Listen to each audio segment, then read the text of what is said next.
Bonjour à toutes et à tous, ravi de vous retrouver aujourd'hui pour la découverte d'une nouvelle révélation du catalogue Cavissima. Aujourd'hui, nous vous proposons un petit voyage dans l'est de la France sur le vignoble alsacien, sur une commune du nom de Rouffach, située entre Mulhouse et Colmar.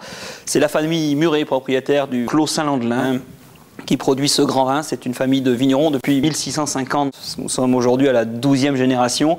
Le domaine est entièrement converti à l'agriculture biologique et produit tous les types de vins que l'on peut trouver à travers les cépages alsaciens. Aujourd'hui, c'est un Riesling sur le millésime 2010 que l'on vous propose, un Riesling Grand Cru.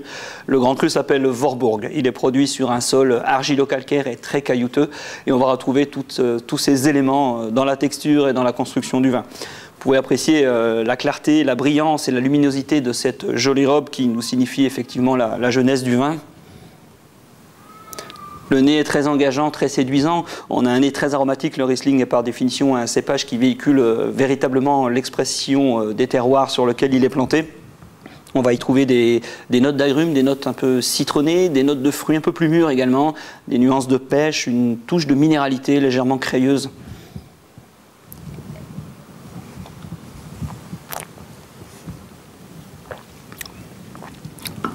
La bouche est séduisante, bien construite. On a un premier contact très frais, très droit. On sent un vin ciselé qui profite d'une grande fraîcheur et d'une grande minéralité due à ce terroir du Clos Saint-Landelin. Une belle richesse également. C'est un vin qui a profité d'un climat plutôt chaud et ensoleillé sur cette partie du vignoble. On a tous les éléments pour que le vin puisse vieillir quelques années. Alors, c'est un vin que l'on vous recommande en dégustation à partir de 2013 jusqu'en 2016 pour les amateurs de Riesling sur la fraîcheur et sur la jeunesse. Le potentiel de garde peut être évidemment un peu plus long sur ce style de vin sans aucune difficulté. C'est un vin qu'on peut servir à beaucoup de choses. Il est de coutume de dire que le Riesling est le vin idéal pour accompagner des plats locaux comme la choucroute.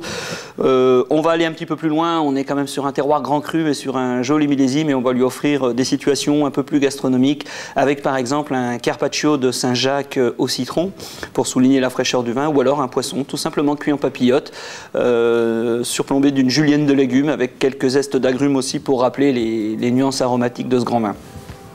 Voilà, nous vous souhaitons une bonne dégustation.